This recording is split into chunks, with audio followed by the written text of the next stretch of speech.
Hey there, welcome to my channel. Today we're gonna go back to the year 1492. We're gonna explore an alternate history where the Americas have never been discovered by the Europeans. You are watching this channel. Welcome to my channel. All right, so let's get started. Imagine two vast continents filled with powerful empires, advanced cities, and millions of people. Then in just a few generations, most of it vanished. Entire civilizations collapsed, new nations rose, and the world changed forever. This is the unbelievable story of how the Americas were colonized. The first thing we need to establish is that long before Columbus or any other European set foot in the Americas, this land was home to some of the most magnificent and sophisticated civilizations in the world. We've got the Aztecs ruling Mexico with mighty cities like Tenochtitlan. The Incas built roads across the Andes, stretching thousands of miles. The Maya, the Mississippian cultures, and countless other tribes all had their own thriving trade, agriculture, traditions. This wasn't an empty land. It was a world of its own. Now I could spend hours talking about the achievements of pre-Columbian America. There's just so much to cover. But if you want to know more about those ancient civilizations, definitely check out the description for some awesome resources. So let's keep moving forward. In 1492, everything changed. Christopher Columbus reached the Caribbean. He didn't realize it at the time, but he was the first domino in a chain reaction that would wipe out two entire continents. Now, his voyage wasn't the first contact between Europe and the Americas. The Vikings had established a settlement in Newfoundland around 500 years earlier, but it was short-lived. Columbus's arrival sparked a frenzy. Within 2 decades, Spain and Portugal carved up South America between them. They started racing each other to find gold, God and glory. The Spanish conquistadors, they were these legendary figures, right? They stormed through the Americas, burning everything in their path. They destroyed entire civilizations and toppled empires. Hernán Cortés destroyed the Aztec Empire. Francisco Pizarro toppled the mighty Inca. They did it with steel, gunpowder, horses, and one secret weapon. Deadly diseases like smallpox that devastated Native American populations who'd never even seen a Spaniard. Within a century, whole populations were wiped out. It was a brutal conquest. And to understand the impact, let's start with the numbers. The Spanish and Portuguese settlers outnumbered the native population 1 to 10. Yet within a few generations, they subjugated millions of people. Smallpox alone killed 90% of the population in some areas. The survivors faced brutal treatment. They were forced into labor, had their cultures destroyed, and their land taken away. The Native Americans who resisted were branded as savages. The ones who cooperated became cheap labor or converts to Christianity. Despite the horror, some groups resisted fiercely. The Mapuche in Chile fought the Spanish for over 100 years. Chiefs like Tecumseh tried to unite Native American nations to fight back, but the odds were too much against them. The Europeans had weapons, horses, and sheer determination. They wanted what the Americans had: gold, silver, land. By the 1600s, the colonial era was already shaping the Americas. After conquering large parts of the continent, the Spaniards began building vast colonies. They focused on extracting wealth from the land and its people. Gold and silver mines became the center of colonial life. The riches flowed back to Spain, making it one of the wealthiest nations in Europe.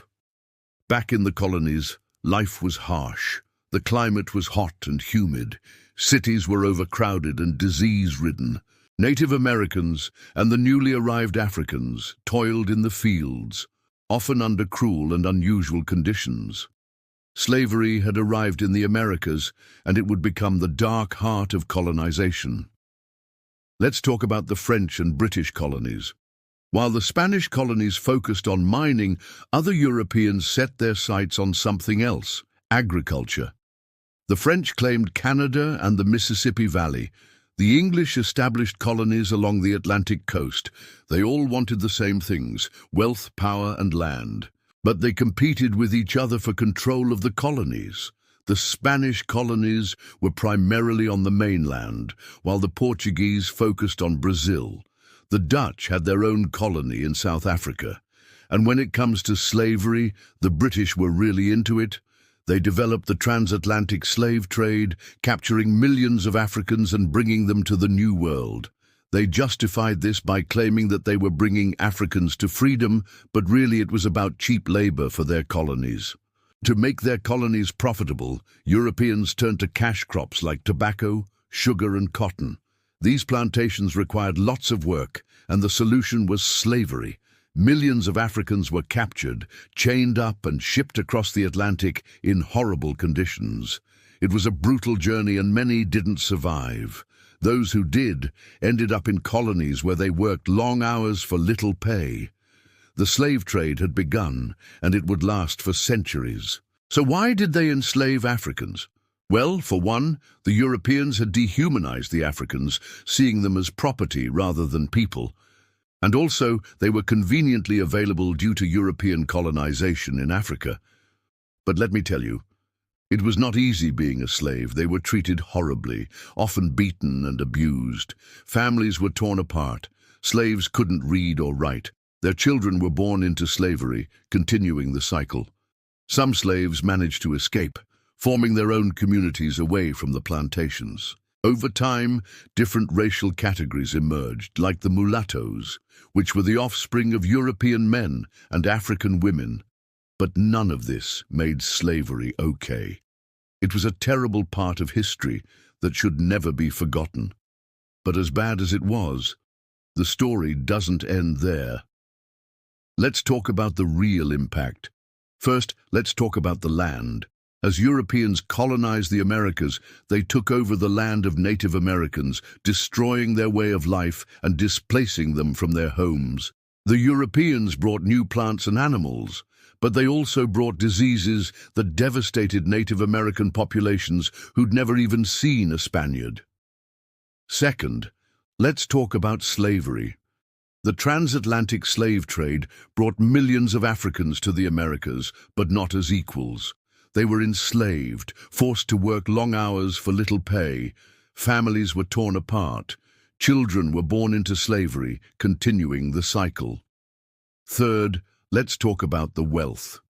The colonies were incredibly profitable for the colonizers. They extracted vast amounts of wealth from the land and its people, especially gold and silver. This wealth built European empires, but at what cost? However, it wasn't all doom and gloom. The colonization of the Americas led to cultural mixing, creating new traditions and customs. It also led to new nations and independence movements. Many Latin American countries gained independence from European rule in the early 1800s. They formed new governments and wrote new constitutions, establishing their own paths to freedom. But wait, there's more. The colonization of the Americas had a huge impact on global trade. New trade routes and markets opened up, connecting the Americas to Europe, Asia, and Africa. This global trade had a profound effect on all the continents involved. So in a nutshell, the colonization of the Americas by Europeans was a dramatic and complex process that had far-reaching consequences. It marked the beginning of a new era in world history. But remember, this isn't just a story of conquest. It's also a story of resistance, adaptation, and resilience. The Native Americans, Africans, and others who were affected by colonization showed incredible strength and determination in the face of adversity. Their stories are equally important and deserve to be told. Now, if you've enjoyed this journey through time, I've got a treat for you. Check out the description for some amazing resources that will help you explore further. Don't miss out. Go ahead, click that link, and dive deeper into this incredible history. And hey, if you've learned something new or have some thoughts to share, drop a comment below. We'd love to hear from you. Thanks for joining us on this epic adventure. Until next time, keep exploring and stay curious. Thanks for watching.